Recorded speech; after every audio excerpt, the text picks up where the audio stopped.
When you're looking for a psychiatric nurse practitioner preceptor, it really comes down to relationships.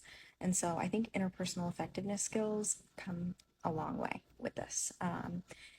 And because psych NPs now get inundated with so many requests to take students, you really have to make your request stand apart.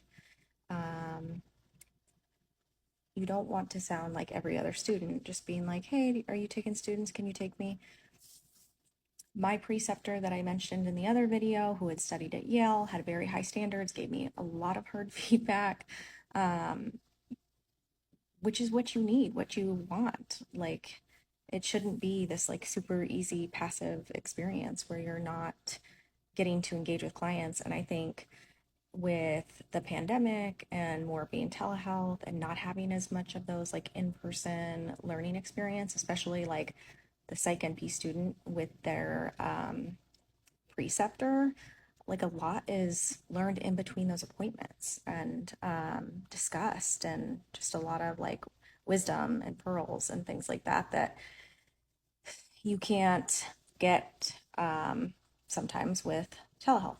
Um, and so when I went for my interview, and by the way, this is the first time I'd ever heard of someone needing to be interviewed. But what I realized is it's okay to be strategic in the students you take. And I definitely am more selective as the years have gone by, because I've had students who seem like they could care less about being there. They were just there for their hours, not very self aware or respectful, maybe making medication recommendations that kind of contradicted what I was doing in front of the client. Or, I'm all for being challenged, and I don't think I'm always right by any means. You need to have some basic skills though, to have a preceptor want to work with you. If you're just adding stress to their day, obviously, like that's not going to be a good thing. So have your elevator speech down.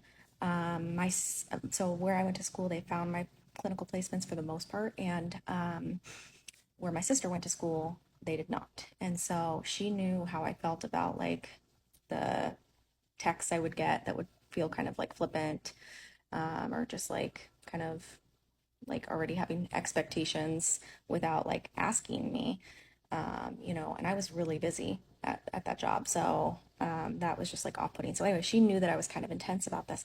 She cold called, and she had this like elevator pitch, and I can't believe it, but she actually got a placement through doing that. She's like one of the only people I've heard that's done that successfully.